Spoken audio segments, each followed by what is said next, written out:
આણંદ સરદાર પટેલ યુનિવર્સિટીમાં પરિણામ અંગે વિવાદ વકર્યો છે। બીએસસી નર્સિંગના પરિણામ અંગે વિદ્યાર્થીઓએ કુલપતિનો ઘેરાવ કર્યો।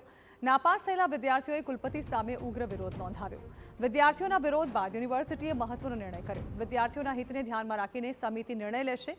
નાપાસ વિદ્યાર્થીઓના પેપરનું ફરીથી મૂલ્યાંકન કરવા આદેશ કરાયો છે। કુલ 373 વિદ્યાર્થીઓમાંથી 229 વિદ્યાર્થીઓ નાપાસ થયા હતા।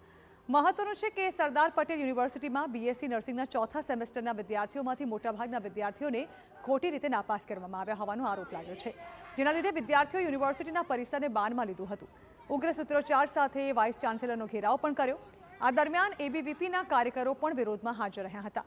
વિદ્યાર્થીઓના ઉગ્ર વિરોધના કારણે આગામી દિવસોમાં વિદ્યાર્થીઓના હિતને ધ્યાનમાં રાખીને બોર્ડ ઓફ સ્ટડીઝ અને પેપર સેટ કરનાર અધ્યાપકો સાથે બેઠક યોજીને નાપાસ થયેલા તમામ વિદ્યાર્થીઓના પેપરનું ફરીથી મૂલ્યાંકન કરવામાં આવશે।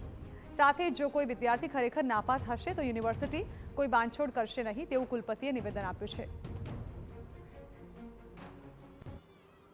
રીએસેસમેન્ટ ન હોવા છતાં આપણે સ્પેશિયલ કેસમાં વાઇસ ચાન્સેલર એને રીએસેસમેન્ટ કરાવશે, જેથી વિદ્યાર્થીઓને એવું લાગે છે કે અન્યાય થયો છે તો અન્યાય ન થાય। જે બીજા આ વિષયના તજજ્ઞ અધ્યાપકો છે બહારથી આપણી યુનિવર્સિટી સિવાયના, એ અધ્યાપકોને બોલાવીને આપણે એમને અહીંયા બેસીને રીએસેસમેન્ટ કરાવીશું। અને એમ લાગશે કે ખરેખર આમાં કોઈ પ્રકારની મુશ્કેલી છે અથવા તો વિદ્યાર્થીઓનું રિઝલ્ટમાં ઓછું છે તો આપણે એ રીતે નિર્ણય કરીશું, કમિટી સમક્ષ મૂકીશું અને કમિટી જે નિર્ણય કરે વિદ્યાર્થીના હિતમાં આપણે કરીશું।